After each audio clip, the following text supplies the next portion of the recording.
aiguilles d'une montre, dans le sens contraire des aiguilles d'une montre. Bonjour Daniel. Bonjour Gérard, bonjour tout le monde. Bonjour Emmanuel. Bonjour Gérard, bonjour tout le monde. Merci d'être là, Eddy. Christian, tu vas bien? Gérard, bonjour. Très bien. Mon édito qui s'intitule « À contretemps, faire fructifier les talents ». Ce thème ne m'est pas venu par hasard. Il m'a été inspiré par le discours du pape Léon XIV lors de sa visite à Monte-Carlo, il y a 15 jours. Il y évoquait la parabole des talents, non pas comme une simple leçon spirituelle, mais comme un appel très concret à la responsabilité. Il rappelait que ceux à qui beaucoup est donné, richesse, privilèges, confort, ont le devoir d'agir. Non pas seulement pour préserver leurs avantages, mais pour contribuer au bien commun, pour le bonheur de la planète. Et non pour le seul maintien de leurs intérêts matériels. Je le dis très solennellement pour qu'on comprenne où je veux en venir. Intérêts financiers ou fiscaux. La parabole des talents nous enseigne ceci. Ce qui nous est donné nous engage. Et à contretemps, j'y viens, tout à petits pas. À contretemps, sur Zitata, c'est précisément ce que nous essayons de faire chaque semaine. Ici, nous proposons les sujets, alternativement. Mais souvent, il me laisse l'essentiel de la charge. J'organise la parole, je tiens le temps. Mais ce temps n'est pas une contrainte. C'est une exigence, car dans un monde saturé de bruit, prendre le temps de penser devient un acte presque exceptionnel, presque rare. Autour de moi, une équipe de chroniqueurs engagés, des femmes et des hommes qui ne viennent pas parler pour exister, mais pour apporter leur intelligence qui est au service du collectif, leur parole qui est travaillée, leur présence qui est un engagement. Cela demande du dévouement, de l'abnégation, et parfois il faut savoir effacer, savoir s'effacer. S'effacer pour laisser place aux idées, s'effacer pour que le fond l'emporte sur la forme, s'effacer pour que la parole ait du poids. Et puis, il y a la musique du maestro qui est à ma gauche, la musique antillaise, la musique afro-américaine. Elle n'est pas là pour accompagner, faire joli, elle est là pour dire l'histoire, dire les luttes, dire les identités. À contretemps, nous ne cherchons pas à remplir le temps. Nous cherchons à lui donner du sens. Et alors, les talents que nous avons reçus, nous essayons de ne pas les enfouir, les gaspiller. Nous essayons de les faire agir ensemble. Et peut-être, simplement, de les transmettre. Humblement, de vous les transmettre. Bonne émission. Jingle.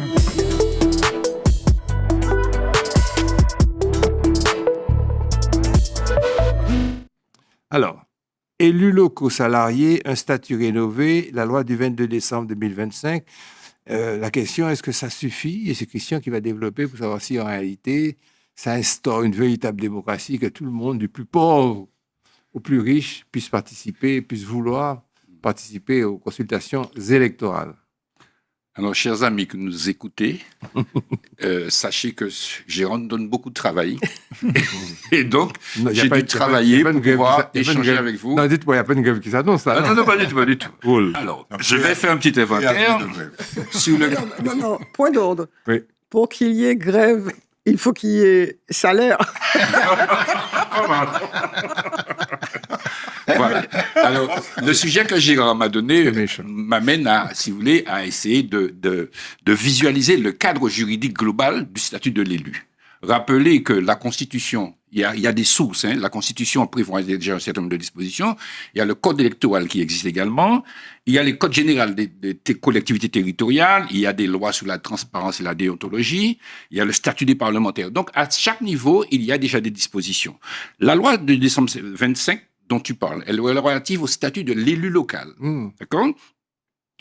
Alors, l'objectif de cette loi, faciliter l'engagement politique, améliorer les conditions d'exercice, sécuriser les parcours. On verra que dans les parcours des hommes politiques ou des femmes politiques, il y a effectivement un certain nombre d'interrogations, et revaloriser au niveau des indemnités. Alors, le statut de l'élu est effectivement quelque chose d'intéressant, puisqu'on sort d'une élection, il est intéressant de savoir quel est le véritable statut des élus. Rappelez bien évidemment, on le sait tous, que être élu, c'est un engagement qui exige de la responsabilité, qui exige de la disponibilité, qui exige un gros travail d'investissement. Et en même temps, si vous voulez, on peut être élu et être salarié du privé ou être salarié du public. Dans chaque cas, il y a des dispositions qu'il faut pouvoir prendre pour pouvoir assumer son rôle de l'élu. Et la loi de décembre 2025 reconnaît donc des contraintes qui sont pesantes. Elle consacre donc des nouveaux droits. Alors, je rappelle aussi qu'il y a des dispositions qui existent, ça pour partager avec tous ceux qui nous écoutent. Quand on est en campagne, il y a des dispositions qui peuvent permettre de disposer de 20 jours pour mener campagne. Ouais. On peut avoir des autorisations d'absence pour participer aux réunions municipales. Il y a des crédits d'heures aussi qui peuvent être donnés. Et puis, on a aussi droit à la formation et à des mécanismes de réinsertion professionnelle. Vous pensez bien, je pense par exemple à notre ancien président du Conseil général, M. Claude Lys, qui a été médecin, mais qui a eu une vie politique quand même très intense. Donc, la question de la réinsertion se pose pour les politiques. La loi de décembre 25, son ambition, je le disais, faire en sorte que la démocratisation locale soit augmentée par une plus grande diversité, une capacité pour les gens, quel que soit leur statut, de pouvoir avoir une fonction.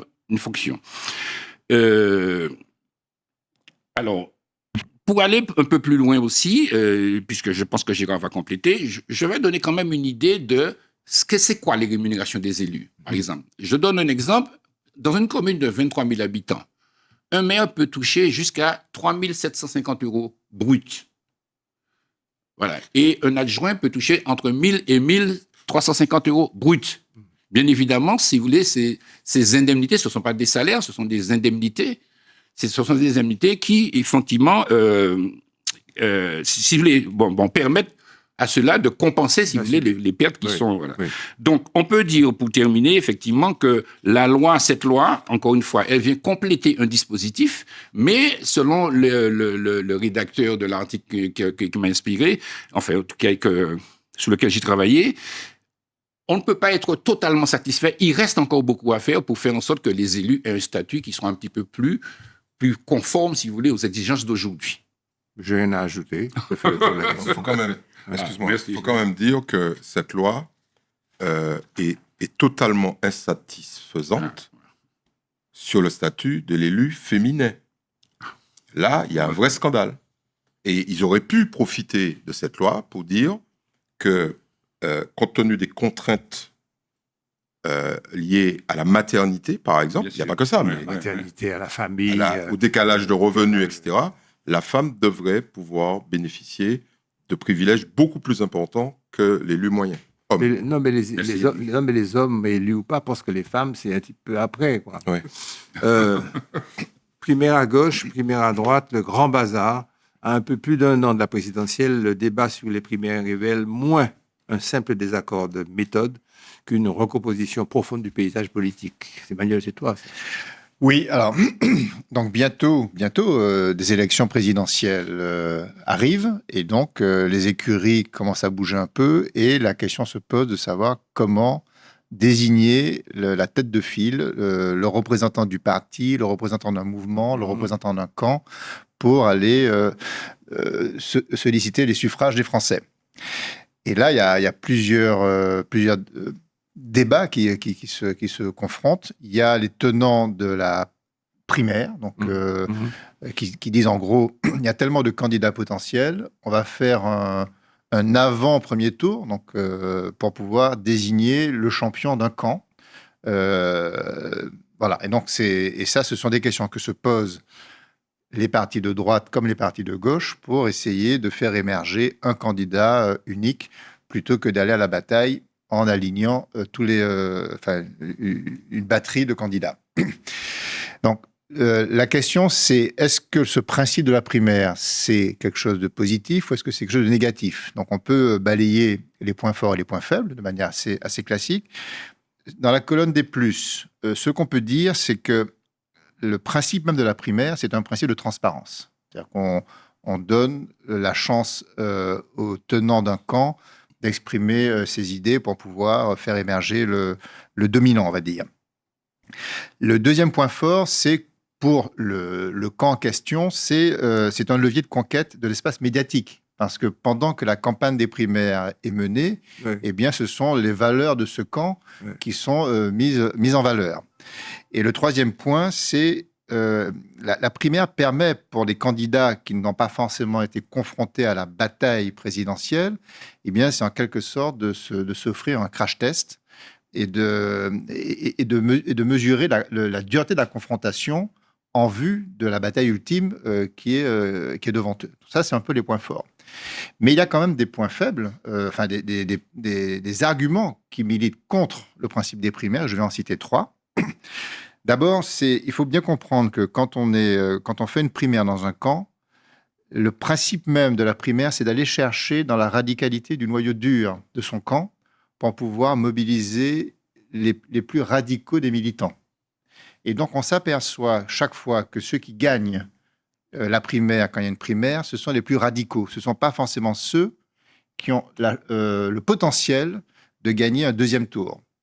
Et donc, les primaires jusqu'à aujourd'hui, on se rappelle de Benoît Hamon, on se rappelle de Fillon, ont mis en tête finalement des candidats qui satisfaisaient les radicaux de chacun de leur camp, mais qui se retrouvaient très limités parce que le principe même d'une présidentielle, c'est de transcender son camp. Donc ça, c'est vraiment la vraie faiblesse du principe de la primaire.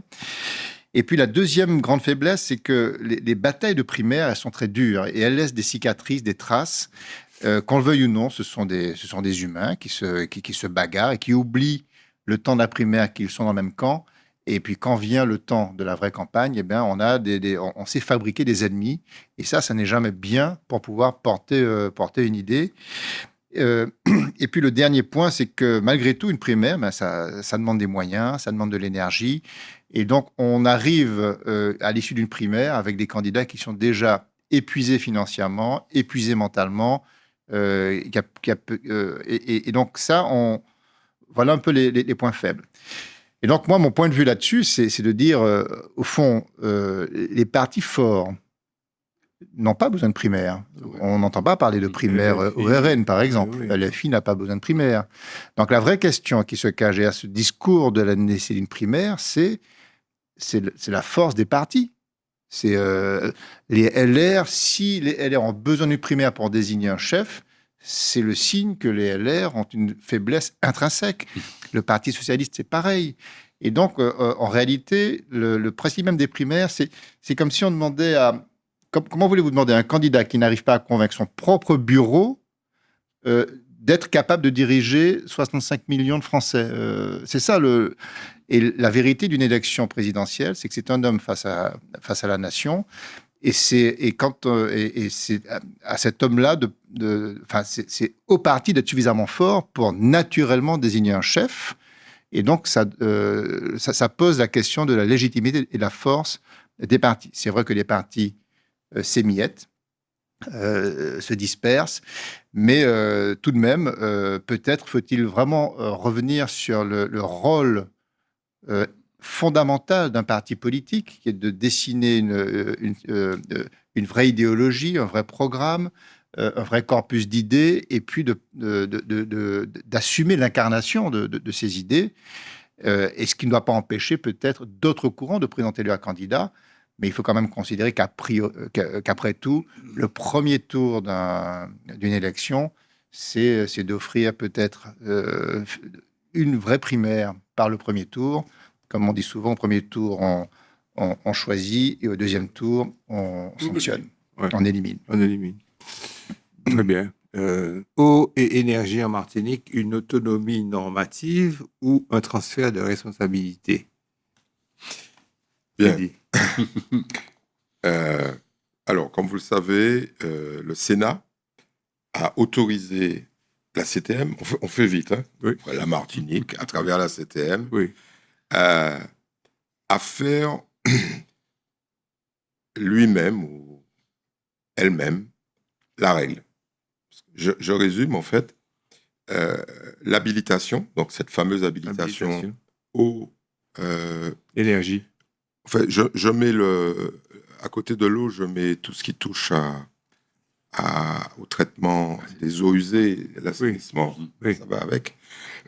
Et c'est fondamental. Et puis l'énergie.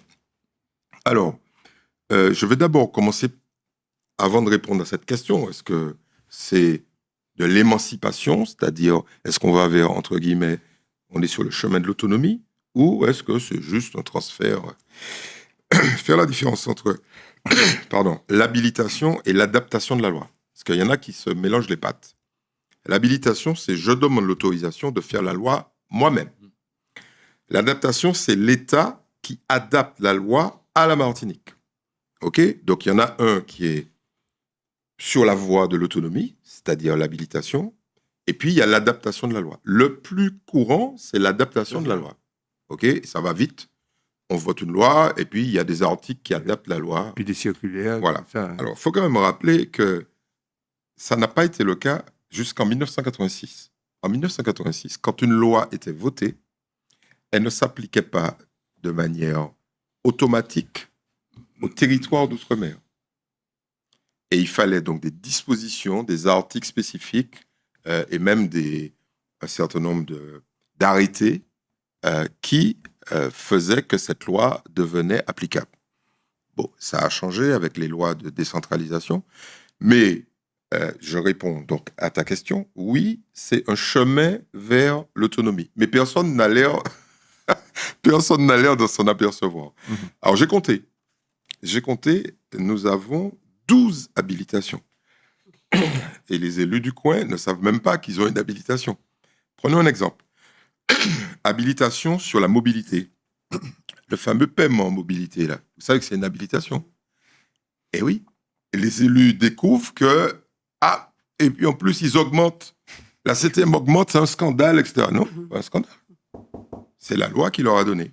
Alors, très rapidement, petit historique. Par contre, ça commence en 2011 avec la réforme institutionnelle, l'article 73, qui nous donne énergie, transport, environnement et aménagement du territoire. Avant, le conseil régional de l'époque n'avait pas ça. On passe à une mise en œuvre entre 2011 et 2015, à un renouvellement et la demande de nouvelles habilitations, énergie, urbanisme, développement local. Alors, je vais vous citer un exemple. Alors, j'ai cité la mobilité, mais prenons un exemple sur l'environnement. C'est l'habilitation de 2011 et suivante, puisqu'on va jusqu'en 2026, qui a permis au conseil régional d'interdire l'installation de panneaux solaires sur les terres agricoles. Parce que sur le territoire national, c'est permis. Vous avez une vigne qui ne rapporte pas d'argent, vous virez les plants de raisin et vous mettez des panneaux solaires. Et ça rapporte, pour 10 hectares, ça rapporte 800 000 euros. 10 hectares de raisin ne rapportent pas 800 000 euros. Bon, alors il y a quelques exceptions en Martinique, notamment à Grand-Rivière, où il y a des panneaux solaires qui ont été autorisés par Alfred Marie-Jeanne, mais la Chimie a demandé une habilitation et il a réussi à virer ça. Donc, ça touche directement le quotidien des Martiniquais. Ils ne le savent pas, ils l'ont oublié, y compris les élus. Par exemple, il y a des habilitations liées à tout ce qui touche l'économie, en particulier un certain nombre de taxes. Bon, transport, mobilité, mais ça c'est le transport, mais sur l'économie, il y a un certain nombre d'habilitations. Par exemple, il y a des habilitations qui touchent au niveau des taxations sur le tabac, etc., etc. Donc en fait, on est déjà... C'est pour ça qu'il y a des gens qui hurlent en disant « Mais qui ça hurler encore ?»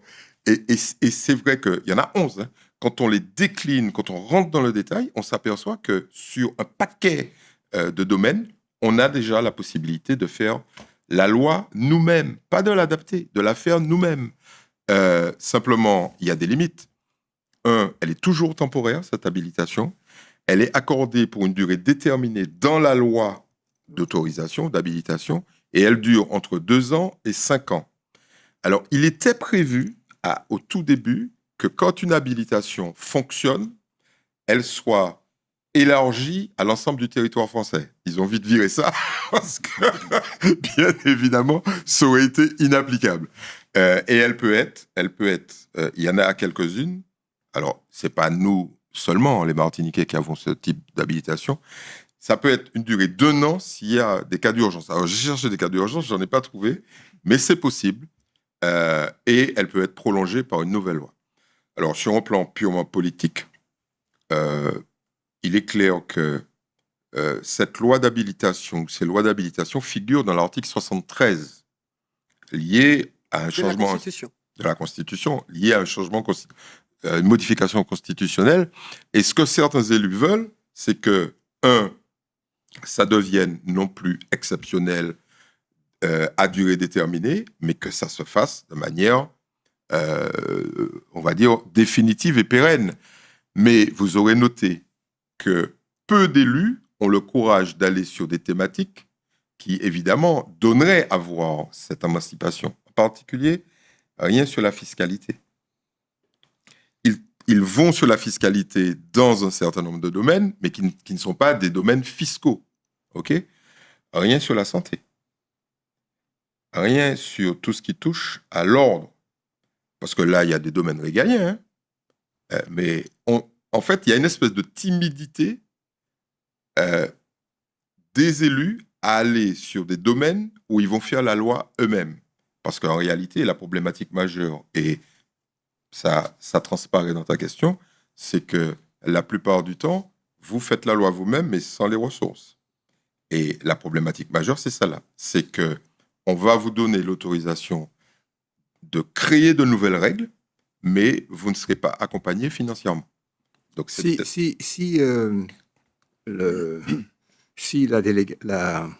l'habilitation consiste à donner la possibilité de légiférer dans un secteur donné, pourquoi vouloir un pouvoir normatif? Si ce n'est pas comme, je finis ma question, comme le dit M. Letchimy, simplement l'attribution de pan, pas d'adaptation, mais de l'exercice de pan de la loi hexagonale, nationale, sur votre territoire. Alors attention, une loi d'habilitation, elle s'inscrit dans un pouvoir normatif local. Hein. C'est du pouvoir normatif. Faire la règle soi-même, c'est ça qu'on appelle le pouvoir normatif. Et est-ce qu'on fait la règle? Est-ce qu'on modifie? Par exemple, on a une loi qui porte sur les transports. Ouais. Est-ce que l'on peut modifier substantiellement, essentiellement, la loi? Oui, la loi tout à fait. On peut instaurer des règles qui ne sont pas des règles nationales. Oui. Est-ce que la problématique, ce n'est pas le fait, la compétence, mais l'organisation, la gestion et la ressource? Non, en fait, dans les exemples qui sont là... Daniel, la ressource, c'est sûr. Là, oui, j'ai répondu sur la ressource. J'ai répondu sur la ressource. La problématique majeure, elle est la suivante. C'est que le pouvoir normatif local, il n'est pas considéré par les élus comme quelque chose de définitif.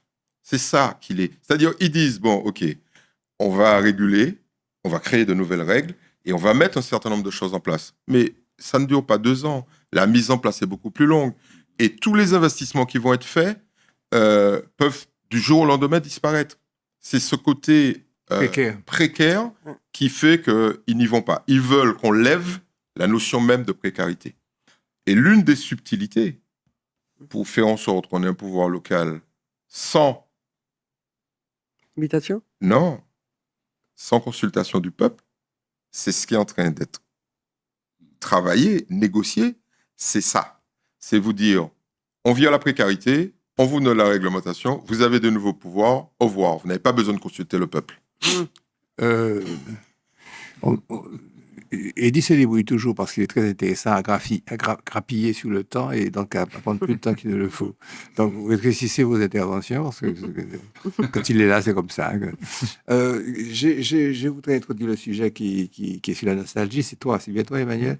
Sur une chose simple. Est-ce que vous avez ce même sentiment que j'éprouve lorsqu'on vous envoie des photos d'époque, des photos du marché, des photos des anciens bus, des photos de la Française, des photos de la savane? Est-ce que vous avez ce même sentiment de nostalgie, puisque c'est de ça qu'on va traiter que moi. Je suis infirme, mais je n'aime voir que la pointe 6 mois avec l'immeuble qui monte dans le ciel. Emmanuel, façon originale d'introduire ton sujet. Oui, la nostalgie a-t-elle un refuge ou a-t-elle une boussole? C'était ça la question, et c'est issu en effet d'une rencontre qu'on a eue la semaine dernière chez Tous Créoles autour de mon dernier livre qui traite un peu du sujet. J'imagine que c'est ça qui a inspiré ton thème. Et donc, en effet, quand on parle de nostalgie, très vite, on vous taxe de vieux boomers réactionnaires. Et donc, on n'a pas le droit d'être nostalgique. Ça, c'est le premier fait. Et c'est très mal élevé de revendiquer l'idée même de nostalgie. Bon, et souvent, on n'ose pas, sinon on est taxé de vieux ringard. Or, je pense que la nostalgie, c'est quoi? C'est juste aller chercher dans sa mémoire des points sur lesquels on peut s'appuyer, non pas pensant s'enfermer, ce serait ça le refuge, mais peut-être trouver dans le passé des choses sur lesquelles on peut s'appuyer pour essayer de repérer peut-être des éléments que la poussée technologique dans laquelle nous sommes entrés depuis 30 ans aurait effacés. Autrement dit, aller chercher dans le passé des points d'humanité qu'on perd potentiellement avec le temps. Donc, c'est une vraie question fondamentale. Et donc, la nostalgie, donc ce travail de mémoire, il est d'autant plus important que, pour ce qui nous concerne, il fait référence aussi à un temps de nos vies qui est le temps de nos jeunesses. C'est ça la nostalgie. Hein. Et le temps de la jeunesse, qu'est-ce que c'est? C'est le temps des premières fois. Et ce temps des premières fois, c'est forcément le temps de l'intensité émotionnelle. On ne peut pas rayer d'un trait de plume cette étape de nos vies parce que réellement, c'est les premiers amours, les premiers frissons, les premières découvertes, etc. Ça nous a façonnés. Et donc, moi, je suis de ceux qui disent on n'a pas ne m'interdisez pas d'être nostalgique parce qu'après tout, je peux y trouver des points de repère essentiels. Donc ça, voilà un petit peu l'état d'esprit. Maintenant, attention, parce que la nostalgie, c'est si effectivement, si vous faites tomber dans le piège du c'était mieux avant, et puis de vous sortir du progrès actuel, ce serait une erreur. Si c'est le moyen de rejeter les avancées technologiques, ce serait d'abord de la grande hypocrisie, parce qu'on en profite tous des avantages technologiques, donc il ne faut pas non plus tomber dans ce piège. Et puis, si c'était aussi le moyen de se replier sur le plan identitaire, c'est d'aller chercher dans le passé des choses qui justifient nos, je mets de gros guillemets, douleurs d'aujourd'hui, ce serait un mensonge avec nous-mêmes. Donc voilà les pièges de la nostalgie. En revanche, la nostalgie, moi je trouve qu'en allant chercher, puiser dans notre mémoire des sensations d'avant, parce que c'est de ça qu'il s'agit, c'est une façon de réhabiliter le sens vraiment du réel sensible. On en a beaucoup déjà débattu, mais c'est vrai qu'on est rentré dans une ère où nous sommes interfacés avec le monde extérieur. Nous avons des écrans, nous interprétons l'extérieur à travers toute une série de filtres qui finalement nous font réinterpréter notre environnement. La nostalgie nous ramène à un temps où ces filtres n'existaient pas. Nous étions en contact direct. Ça veut dire que nos sens étaient en communion directe avec l'environnement, les gens, les autres, les sentiments. Et ça, quand j'évoque les choses sous cet angle-là, je ne fais rien d'autre que de réhabiliter notre humanité profonde, notre humanité vraie, celle qui communique avec son environnement. Donc, voilà, la nostalgie, elle doit être un point de repère, et si elle nous aide à renouer avec nos sensibilités, avec la mémoire des sens comme ancrage, je pense que c'est quelque chose qui est important. Et puis, tout dernier point, c'est aussi le temps, ce temps de la nostalgie, c'est le temps où l'ennui, la lenteur étaient des valeurs positives et non pas des valeurs négatives. Eddy, tu vas nous traiter d'un sujet intitulé « Esclavage et mémoire, les limites d'une reconnaissance sélective ». On l'a déjà traité la semaine passée, mais j'ai voulu avoir ton point de vue. Ne prends pas 5 minutes. Donne simplement par de flash. 3 minutes. Oui, 3 minutes. 1 minute, 3 fini. minutes, 3 minutes. Non, la problématique, elle est résumée dans un texte que tu m'as soumis. Est-ce que on peut accepter, moi je l'ai compris comme ça, enfin moi je l'interprète comme ça, est-ce qu'on peut accepter une espèce de primauté, de hiérarchie de la douleur, en particulier sur l'esclavage. Nous, il est normal que nous soyons focalisés sur la traite atlantique. Bon. Parce que le sujet n'a pas été épuisé, la vérité n'a pas été dite, etc. Bon, il y a un travail considérable à mener. D'ailleurs, je dis tout le temps pour les on va dire les fâcher un peu, les historiens, à quelques exceptions près, n'en font pas un élément fondamental sur le contenu de la douleur, justement. Il n'y a pas un bouquin, et j'ai cherché, il n'y a pas un bouquin qui dit, bon, voilà, du premier jour au dernier jour, voilà ce que les gens ont subi. OK? Alors, il y a des entrées, il y a des pistes. Alors, l'idée est la suivante. OK, ça existe, il faut en parler. Mais on ne peut pas avoir des œillères. L'esclavage, c'est une donnée de l'humanité.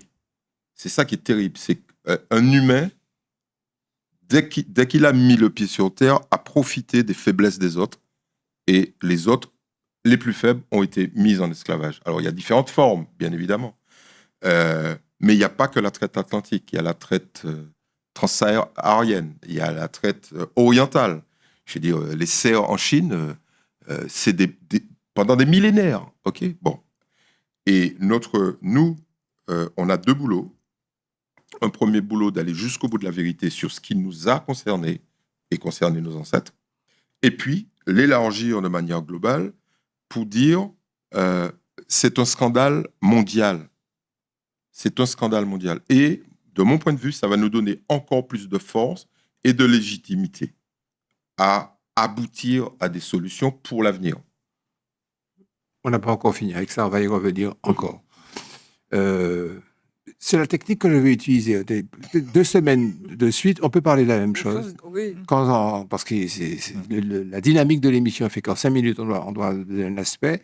Et c'est comme une sorte de appetizer, quoi, de teasing. Et puis ensuite, on revient avec un autre... d'accord sur Oui, une autre approche. Oui. 2 nouveautés juridiques, Daniel. Oui. Ben, je te laisse. Parce que là, je te laisse t'emparer de ça. Alors, j'annonce le programme. Les 2 nouveautés, c'est le parquet national contre anticriminalité organisée. Ça, c'est la première chose. Et la deuxième chose, c'est la loi sûre que les auditeurs ont plus en tête, puisqu'on en parle, c'est un peu l'actualité. Baptême soit. Alors, le parquet national anticriminalité organisée, en fait, c'est le 3e parquet national. Ça veut dire, je rappelle, le parquet, c'est l'organe chargé de la poursuite dans l'organisation judiciaire en France. Il y a le procureur, donc alors, en première instance, le procureur général en appel, et après, le procureur près de la Cour de cassation. Donc, c'est ça le parquet. C'est l'organisation chargée des poursuites. Et puis, il y a un parquet à chaque juridiction. Le parquet national, ça veut dire qu'il englobe la totalité du territoire national.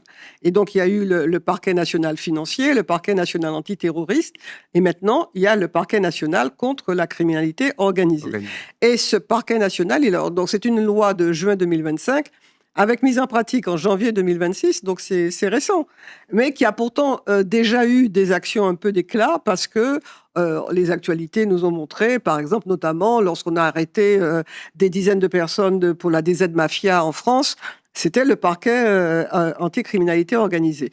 Et alors, je dirais que c'est une réponse par rapport à l'organisation de la criminalité organisée, parce que elle est locale, régionale, nationale, internationale. Donc, il était normal qu'il y ait un outil pour aller plus vite, pour essayer de pouvoir répondre. Lorsque un système de narcotrafic existe, vous avez dans les quartiers, vous avez celui qui va revendre de la drogue, mais elle a été amenée par quelqu'un peut-être de Sainte-Lucie ou bien du Venezuela. Et donc ça, c'est le niveau de la GIRS. Et puis, mais il y a des comptes qui sont à Paris, mais qui sont aussi à Dubaï. Il y a des maisons qui sont à la Martinique, mais qui sont également en France et qui sont à l'extérieur. Donc il faut il faut concentrer, centraliser la connaissance et les outils juridiques. Donc c'est ça. C'est à ça que ça sert, et c'est plus efficace. Le deuxième dispositif, alors là, ça c'est vraiment autre chose. La fameuse loi sûre, c'est-à-dire que le ministre de la Justice, M. Darmanin, a fait un constat que tout le monde peut faire, à savoir qu'il y a beaucoup de temps qui passe entre le moment où quelqu'un est arrêté, le moment où on décide de le renvoyer devant un tribunal correctionnel ou une cour d'assises, et le moment où il est jugé. Alors, ça fait quelquefois de 4 à 6 ans. Et les plaintes augmentent. Et il y a un stock de dossiers qui est impressionnant en matière criminelle. Alors, en matière de délit, alors le délit, c'est le vol, les causes et blessures. Il y avait déjà ce qu'on appelle le plaidé coupable. C'est-à-dire que, bon, quand il n'y avait pas de discussion, le procureur propose à quelqu'un qui est poursuivi, eh bien, écoutez, je vous propose de faire telle peine, s'il est d'accord, ça va plus vite. Ça va plus vite, donc ça accélère la justice. Et là, M. Darmanin a imaginé de rendre ce process applicable aux crimes, y compris aux crimes graves. Et c'est-à-dire qu'en fait, c'est devant le constat d'une justice qui n'arrive pas à faire face pour régler les problèmes, au lieu de mettre les moyens, on décide d'imaginer un dispositif. Et ça ne peut pas fonctionner. Et il faut remarquer que l'ensemble des organisations professionnelles d'avocats, toutes les organisations confondues, plus le syndicat de la magistrature, sont opposés à cette loi. C'est une loi parce qu'elle vient en contradiction avec les principes fondamentaux de la justice. Et elle n'est satisfaisante ni pour... elle pourrait l'être pour l'accusé. Parce qu'il faut savoir que quand on vous propose, vous risquez...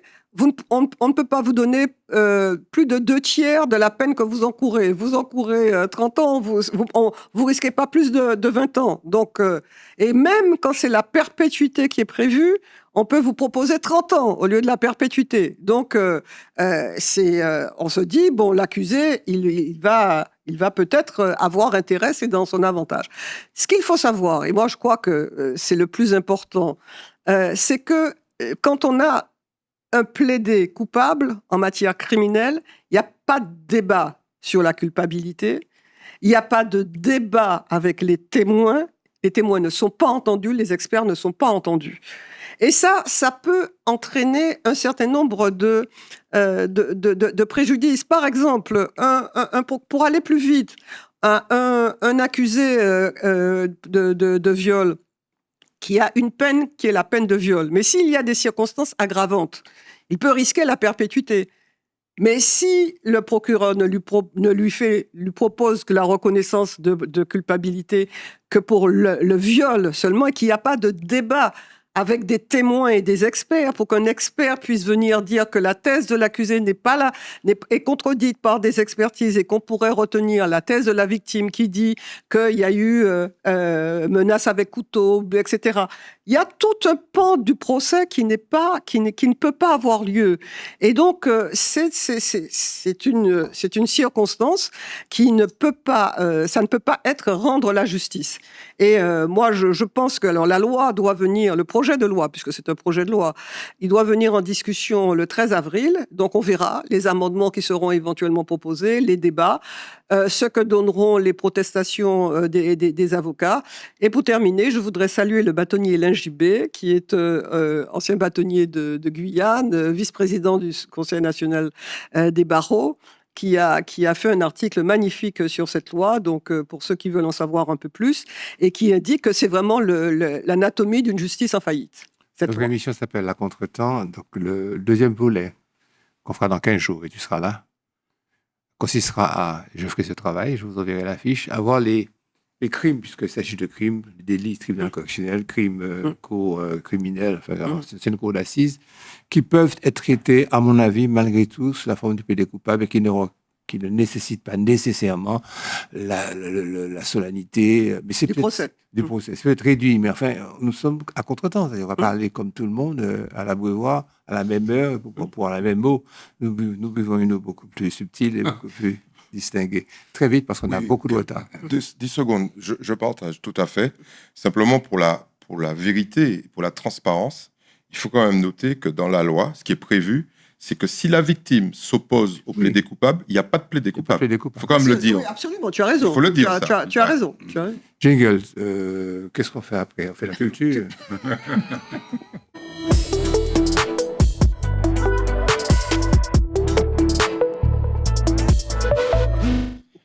Daniel Marceline va parler d'un vieux camarade de son ancienne vie. Je ne dis pas laquelle, Gilbert Fagot. Ah mais oui, mais moi, je ne renie rien, j'assume totalement. Gilbert est un ami, camarade militant, GRS. Nous avons effectivement, je fais partie avec lui et bien d'autres, et de Lépine et Pierre-Charles, etc., de la création du GRS. Donc ça, c'est... Mais tu me ramènes très loin dans ma jeunesse. Non, la formule, c'est... je te dis, la formule, c'est en fait. Hein. Allez, vas-y. Alors bon, tout le monde connaît Gilbert Pagot. Bon, c'est le militant assumé, mais c'est aussi un historien agrégé d'histoire, qui a été aussi un formateur, puisqu'il a dirigé l'IUFM. Et c'est quelqu'un qui écrit, parce que tous les professeurs agrégés d'histoire n'écrivent pas. Ouais. Alors lui, il écrit, il fait des articles, il fait des ouvrages et il fait des conférences. Et c'est d'ailleurs important pour la transmission. En plus, Gilbert, il a un talent indiscutable. Donc, on est rivé aux paroles de Gilbert et on suit. Et c'est éclectique, puisqu'il a aussi bien sur les femmes dans le système esclavagiste que Lumina Sophie, que la révolution, que Insurrection du Sud, mais en temps Robert. Et donc là, il nous sort mots et mémoires de Martinique. Et donc, c'est un dictionnaire. Il a appelé dictionnaire politique. Alors, c'est vraiment historique. C'est vraiment intéressant parce qu'il y a toutes les accroches possibles. Par exemple, vous prenez l'Insurrection du Sud, mais vous prenez aussi l'affaire Lubin. Vous aurez deux accroches différentes du même événement. Ce qui fait que vous pouvez parcourir en fonction de ce qui vous intéresse, puisqu'il y a un sommaire à la fin. Vous pouvez regarder ce qu'il dit. Il y a c'est aussi des événements, c'est aussi des noms. Par exemple, vous avez le cacique qui ont donné des noms à la Martinique. Vous avez des expressions. Donc, c'est vraiment d'une pédagogie extraordinaire, et ça permet de parcourir l'ensemble, je veux dire, de notre histoire, mais même dans notre quotidien. Par exemple, un lieu, vous passez dans un lieu, pourquoi ça s'appelle comme ça? Ou bien un événement, vous avez entendu parler d'un événement, hop, vous prenez le dictionnaire de Gilbert et vous avez... Donc, je conseille vraiment utilement à tout le monde de lire, de se procurer. Il vient de sortir, hein, ça fait même pas 15 jours. Jingle musique.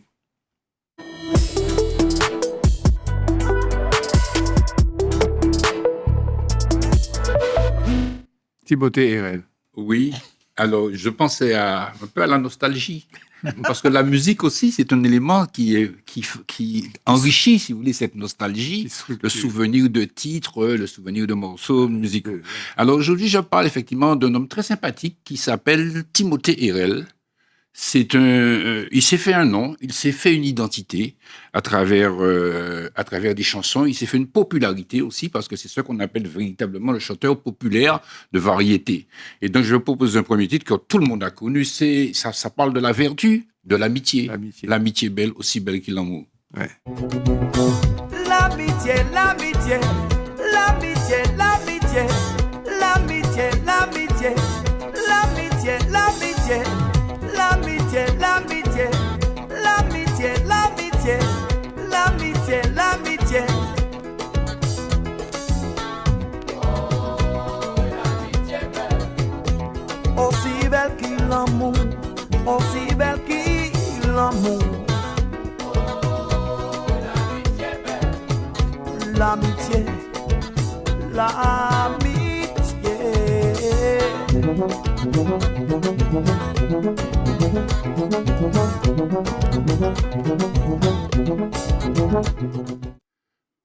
Un petit clin d'œil à mon ami Daniel, enfin je ne vais pas dire son nom, qui regarde notre émission et qui me dit « T'as pas encore fait Timothée ?» Voilà. Donc, j'avais pas encore trouvé véritablement tout ce que je voulais vous faire Timothée, mais en tout cas, ça sera fait, c'est fait aujourd'hui. Alors, en plus d'écrire et de composer, il joue de la guitare. Et depuis plusieurs années, il a vécu dans l'Hexagone, il est retourné en Martinique. Ouais. Maintenant, il est un petit peu souffrant, il est retourné dans l'Hexagone, mais il a toujours été en mouvement à travers ses compositions et ses belles chansons. Alors, on va écouter une nouvelle chanson, si vous voulez bien. Le soleil levé, tous oiseaux qu'a chanté, les wamba cocotiers, les lambés à tout près, tout ça nous qu'a monté, les Antilles pays nous, même si nous loin, ou nous pas jamais oublié.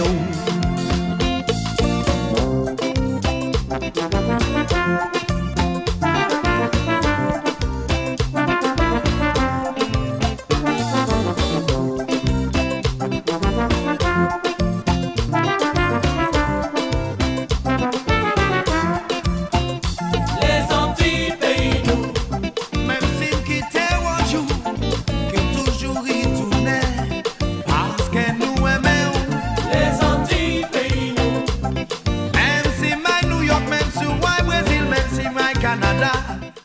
Ça vous dit quelque chose quand même, c'est sympathique. C'est nostalgique. C'est nostalgique. Oui, c'est nostalgique. Et puis en même temps, je pense à ceux qui sont là-bas, dans l'Hexagone, qui, quand ils sont ensemble et qu'ils écoutent les Antilles, nous, ça réchauffe le cœur.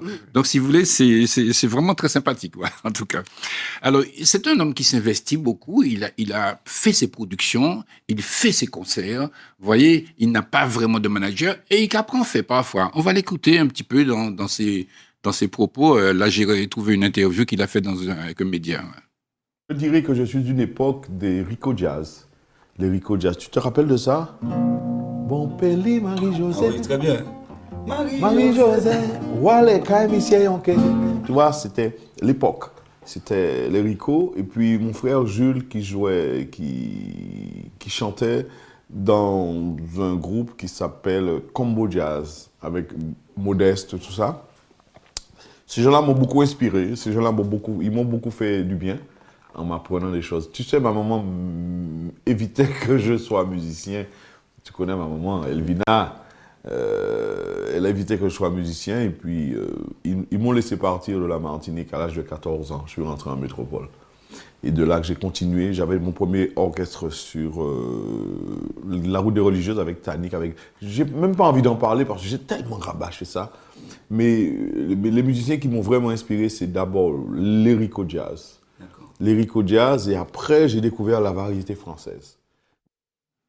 Il est toujours agréable d'écouter parfois les artistes dans leur itinéraire, les difficultés qu'ils ont eues, leurs sources d'inspiration. Mais ce qui est important, si vous voulez, c'est comment ils enrichissent notre patrimoine. Parce que je rappelle qu'il y a des traditions tambour, il y a des traditions belais, il y a du jazz, mais aussi il y a cette variété. Et dans toute population, dans tout peuple, la variété est un socle culturel qui est essentiel. Et Timothée y répond. Il nous donne de l'émotion, il a des textes qui touchent, les gens se reconnaissent dans ces textes. Voilà. Et on va écouter une nouvelle vidéo. Je crois que le titre s'appelle Joey. Ça, c'est un texte.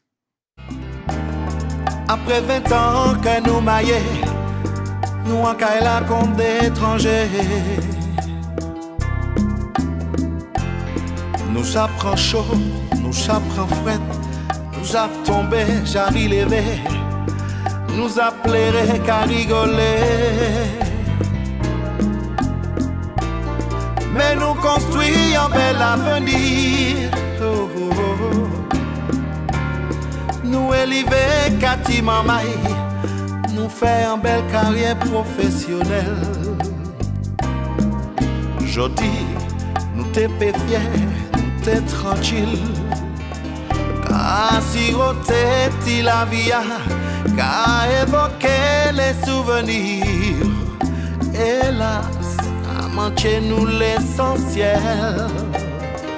Pas ni caresse, pas ni tendresse, nous oublier chalet qu'on nous. Pas ni promenade au clair de lune. Alors, tout le monde est très ému, manifestement. Voilà, en créole, ces petits boléros qui intéressent tout le monde, puisqu'on se reconnaît vraiment dans les propos, dans les chansons. Hein. Voilà. Et alors, il a eu au Grand Carbet l'an dernier, il a fait une grande manifestation, hommage à Timothée Hérel.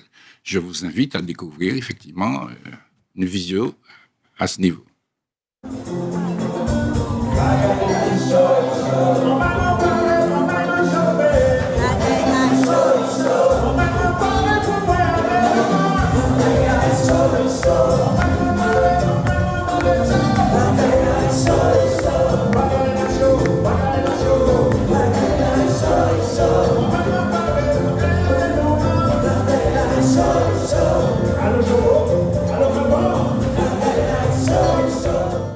Voilà, mes amis, je vous ai proposé Timothée Hérel. J'espère que ça vous a plu, téléspectateurs. Timothée est toujours d'actualité. Vous pouvez écouter ses chansons. Je pense qu'il reviendra aussi pour pouvoir nous proposer ses nouvelles créations. Mais je crois qu'il fait partie des gens qui comptent dans notre patrimoine musical. Bon, je vous remercie. Oui. Comme chaque fois. Chaudement, chaleureusement. Nous aussi. Fraternellement. Soyez toujours vigilants par rapport à l'actualité. Je félicite Eddy pour ces émissions qu'il fait chez La Concurrence. dans lesquelles j'embarque de temps en temps T'es chroniqueur. Oui, Tu vois, enfin, ta mensuétude me doit au cœur. Non, mais l'essentiel, c'est de communiquer, c'est de débattre, bien évidemment. de discuter, Allons rappeler quand même que tout ça est fait de manière bénévole. Oui. Allons le rappeler. Oui. Tu l'as dit. Moi, je voudrais surtout rappeler ça à l'inspecteur des impôts. Oui. C'est pas le reste, bon, c'est pas bien grave. Il faut qu'il sache qu'il n'y a pas de revenus tirés de ça. Voilà. Je remercie tout le monde aussi. Et bon, on va tous les citer. Allez, ils se connaissent. Bon, merci les camarades de la technique, merci à la direction. À la semaine prochaine.